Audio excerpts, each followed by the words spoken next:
Shri Venkateswara gold తాకట్టులో ఉన్న మీ బంగారాన్ని విడిపించి కొనబడును.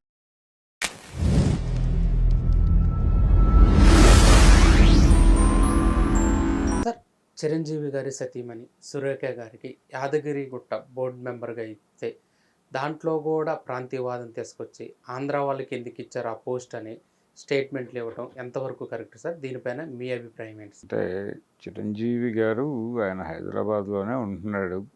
అలాగే సినిమా పరిశ్రమకు సంబంధించిన ఒక పెద్ద హీరో ఆయన సతీమణి అంటే రకరకాల ఇప్పుడు ప్రస్తుతం ఒక వేడి వాతావరణం నడుస్తోంది తెలంగాణలో.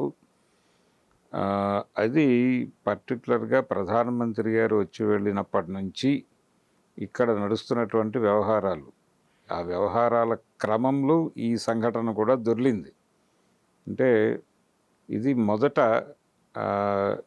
ప్రొఫెసర్ నాగేశ్వర్ గారి ఎపిసోడ్ దగ్గర మొదలై ఆ తర్వాత ఎన్టీ రామారావు గారి విగ్రహ ప్రతిష్టాపన ఆ కార్యక్రమం సందర్భంగా జరిగినటువంటి అభిప్రాయ ప్రకటనలు, దీనికంటే ముందు బాలసుబ్రహ్మణ్యం గారి విగ్రహ ప్రతిష్టాపన సందర్భంగా జరిగిన గొడవలు, ఈ నేపథ్యంలో తెలంగాణ అస్తిత్వము ప్రమాదంలో ఉంది. తెలంగాణ సంస్కృతి మీద ఆంధ్ర దాడులు, అలాగే ఇక్కడ రిమోట్తో నడుస్తున్నటువంటి ప్రభుత్వము, ఇది ఆంధ్ర పాలకుల చెప్పుచేతల్లో పరిపాలిస్తున్నటువంటి ముఖ్యమంత్రి అన్నదాకా ఒక అభిప్రాయాలు ఏర్పడుతూ వచ్చినాయి.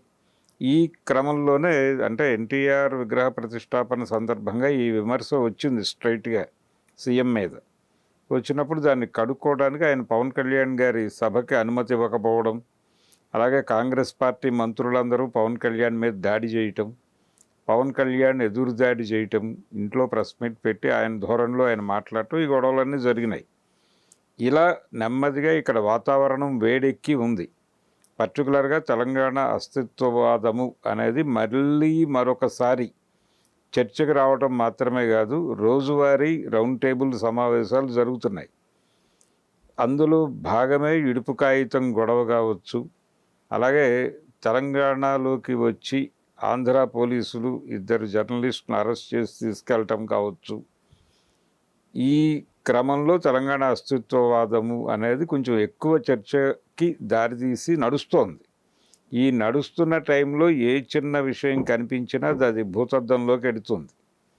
అలా వెళ్ళినటువంటి అంశమే సురేఖ గారికి అక్కడ ట్రస్ట్లో మెంబర్షిప్ ఇవ్వటం. అది ఏ కారణం చేతైనా ఇచ్చుండొచ్చు రేవంత్ రెడ్డి గారు, లేకపోతే ఆలయ అంటే దానికి పాలక మండలి ఉంటుంది, పాలక మండలి నుంచి వచ్చిన నిర్ణయం.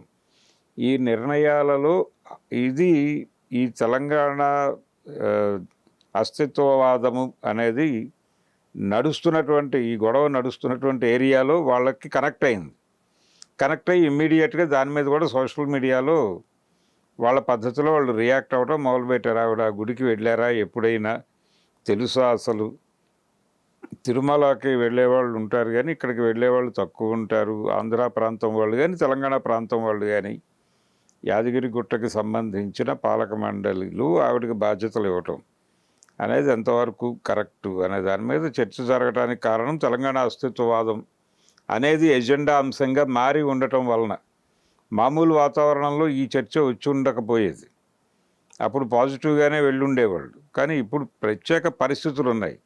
ఈ పరిస్థితుల్లో సురేఖ గారిని ఒక పదవిలోకి తీసుకోగానే ఇలా గొడవ పెట్టడం కరెక్ట్ కాదు అని చెప్పి కనుక ఎదురుదాడికి దిగితే అవతల వైపు నుంచి ఇంకా తీవ్రంగా దాడి జరిగే ప్రమాదం ఉంది. అందుకని ఈ నడుస్తున్న చర్చల్లో భాగంగా ఈ గొడవని చూసి తప్పుకుంటే బెటర్. లేకపోతే అంటే పవన్ కళ్యాణ్ గారు ఆల్రెడీ ఒక మంట రాజేశాడు.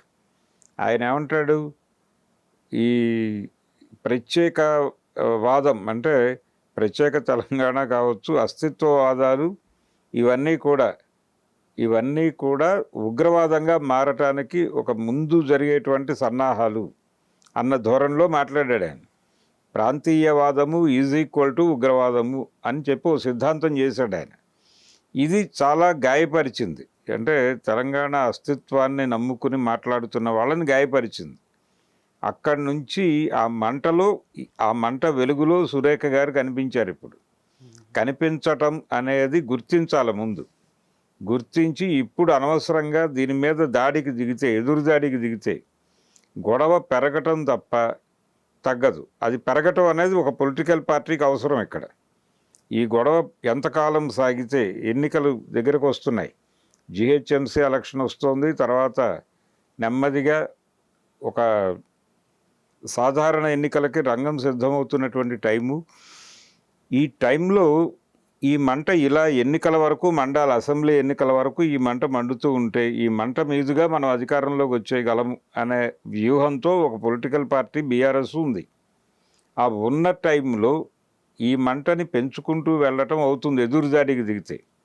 అందుకని ఎదురుదాడికి దిగకుండా సైలెంట్ అయిపోయి సబ్మెసివ్గా, నిజానికి ఆంధ్ర ప్రాంతపు మేధావులు ఒక సమావేశం పెట్టి తెలంగాణ వైపు నుంచి నడుస్తున్నటువంటి ఇడుపు కాగితం విషయంలో అటునుంచి రెడిక్యూల్ చేస్తూ మాట్లాడటం తప్పే అనేది, తర్వాత ప్రొఫెసర్ నాగేశ్వర్ ఎపిసోడ్ దగ్గర నుంచి మొదలుపెట్టి ప్రతి దానిలోనూ ఓవర్ స్టేట్మెంట్లు వచ్చినాయి. ఆ ఓవర్ స్టేట్మెంట్లు రావడం తప్పే ఇటునుంచి.